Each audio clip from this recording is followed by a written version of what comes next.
जय जगन्नाथ सांग मैंने welcome to my YouTube channel. तो आज मु बनैबी कोबी मंचूरियन चाइनीज खाइबा बिना प्याज रे कौन संभव।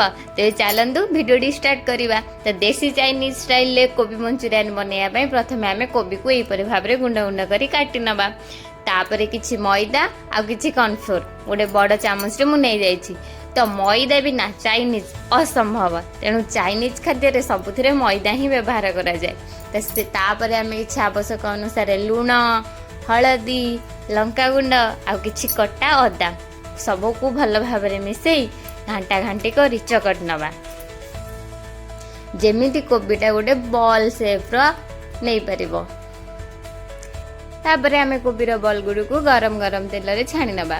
मन रखु छाणिला बेले gas flame medium to low रखिए, नहले से बाहर पोड़ी आ भितर कंचा रहिबो।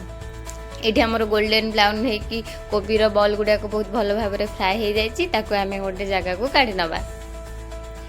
आउ किछि कड़ाई रे तेल पकई दे आम तार मसला प्रिपेयर करवा। तो मसला बनाया प्रथम किछि कटा अदा तेल रे दे दबा, कटा कोबी को मध्य दे दबा।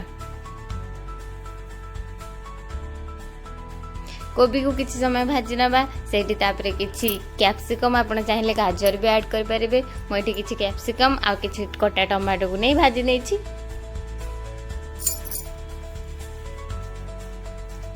तो परिबा भाजी हे गला परे आमे सेथिरे chilli sauce, soya sauce, tomato sauce आपण जेतिके आपण हिसाब रे पकेई तार मसला पेस्ट को प्रिपेयर कर देबे। तो मोइठी किछि गुंड गोलमरिच नै छी, गरम मसला ये सब को आम भल से मिक्स कर दवा।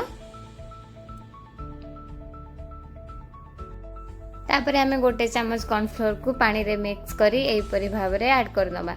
एठी गरम पानी मु देछि, गरम पानी यूज करिवे नहले आम कुकिंग प्रोसेस स्लो हो जिवो। तो आवश्यक अनुसार लुण मध्य किछि दे दवा। तापर जो बने रखिथिबा कोबीर बॉल गुडी को एठी ऐड कर दवा।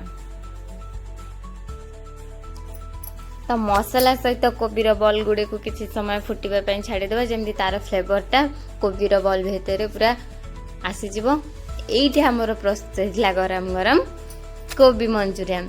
तो केमिति लागिला वीडियोटा निहाती जणाइबे। हमर देसी स्टाइल रे देसी चाइनीज ये पुणी बिना प्याज रसुण खाइबा को तो बहुत टेस्टी होइतिला, देखिबा को मध्ये बहुत सुंदर होइतिला। रहिली जय Jagannath, love you all, thank you for watching.